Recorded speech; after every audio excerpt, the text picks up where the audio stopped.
Assalamualaikum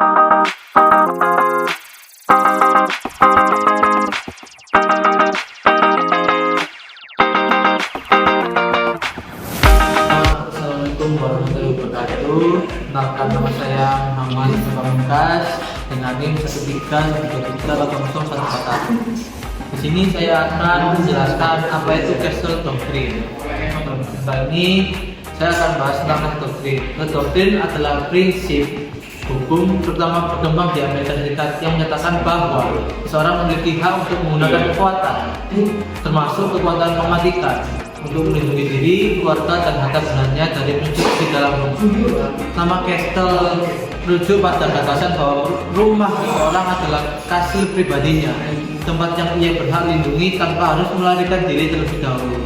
Castle Doctrine menegaskan bahwa dalam situasi tertentu, seseorang tidak berkewajiban untuk mundur atau melarikan diri ketika menghadapi ancaman di rumahnya sendiri. Ini berbeda dengan prinsip umum pembelaan diri di tempat umum, di mana biasanya ada kewajiban untuk menghindari konflik jika memungkinkan. Penjelasan selanjutnya akan dijelaskan oleh teman saya. Terima kasih. Perkenalkan, nama saya Farah Syarifah tahun 13-12-13-24. Saya akan memberikan bagaimana Castle Doctrine diterapkan di negara lain. Castle Doctrine banyak diterapkan di Amerika, tapi implementasinya berbeda-beda tergantung masing-masing negara bagian. Di beberapa negara bagian, Castle Doctrine diperluas ke kendaraan pribadi dan tempat kerja, dikenal sebagai Stand Your Ground Law. Orang bisa membela diri tanpa harus mundur, tidak hanya di rumah, namun juga bekerja di tempat. Namun, di negara seperti Inggris, pembelaan diri di rumah diatur lebih ketat. Seseorang penghuni boleh melindungi dirinya dari musuh, tapi penggunaan kekuatan harus proporsional. Artinya, jika berlebihan, bisa tetap diproses secara berkenan. Beberapa negara lain seperti Kanada, Australia juga mengakui hak pembelaan diri di rumah, tapi tetap membatasi penggunaan kekerasan hanya sebatas apa yang diperlukan untuk menghentikan ancaman. Baik, sekian dari saya. Perkenalkan, nama saya akan menjelaskan tentang 13-13-13-9 akan melanjutkan materi di materi sebelumnya. Apakah Castle Doctrine bisa menjadi ekskulken di Indonesia atau kawasan tertentu? Untuk memahami ini, kita perlu tahu apa itu ekskulken. Ekskulken adalah prinsip hukum internasional yang bersifat tingkat mutlak semua negara tanpa terkecuali. Contohnya seperti larangan bekerja, pemiksaan, atau berbuat. Nah, Castle Doctrine merupakan produk hukum domestik, khususnya hukum pidana nasional, yang sifatnya bertahap tergantung pada nilai sosial dan budaya setempat. Karena Castle Doctrine bukan nilai universal yang diterima semua bangsa, melainkan manusia terhadap perlindungan diri di wilayah luar. Maka kecil kemungkinan konsep ini bisa diatur menjadi ekskulken meningkat regional seperti ASEAN sekalipun. Castle Doctrine akan sulit diterapkan karena prinsip ini berbenturan dengan nilai kolektif budaya Asia yang mungkin mengakibatkan harmoni sosial dan kekerasan individu. Dan terima kasih.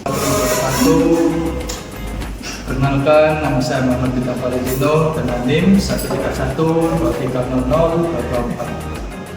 Saya akan membahas terkait apakah Castle Doctrine cocok diterapkan di Indonesia.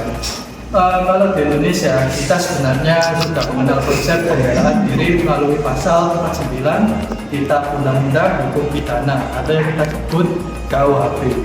Pasal ini menyatakan bahwa orang yang terpaksa melakukan perbuatan untuk membela diri dari serangan yang melawan hukum tidak dapat dihukum, asalkan tindakan tersebut bersifat proporsional. Namun, prinsip ini lebih hati-hati dibandingkan Castle Doctrine. Dalam budaya hukum Indonesia, nyawa manusia sangat dihargai, sehingga dalam menghadapi ancaman, seorang tetap harus mempertimbangkan untuk tidak menggunakan kekuatan yang berlebihan. Selain itu, nilai sosial kita juga menekankan musyawarah dan penyelesaian dengan secara damai. Kalau Castle Doctrine diterapkan mentah-mentah di Indonesia, dikhawatirkan malah akan menimbulkan penyalahgunaan seperti orang yang sengaja menggunakan kekerasan, mematikan, bahkan dalam situasi yang sebenarnya bisa dihindari. Terima kasih. Dan berdasarkan pembahasan tadi, kita bisa simpulkan bahwa Castle Doctrine adalah konsep hukum yang lahir dari kebutuhan untuk melindungi hak asasi, melindungi hak atas tempat tinggal, namun penerapannya sangat bergantung pada nilai-nilai budaya dan hukum setempat. Di Indonesia, meskipun sudah ada perlindungan pembelaan diri melalui KUHP, pendekatannya tetap menekankan proporsionalitas dalam penggunaan kekuatan. Karena itu, penerapan penuh Castle Doctrine di Indonesia bisa dibilang kurang sesuai. Selain itu, Castle Doctrine tidak bisa menjadi bagian dari ius commune karena tidak memenuhi syarat sebagai norma dasar universal yang diakui oleh komunitas internasional. Baik, terima kasih atas perhatiannya teman-teman semua. Semoga penjelasan dari kami bisa menambah wawasan tentang pentingnya memahami perbedaan konteks hukum antar negara. Dan dari kami,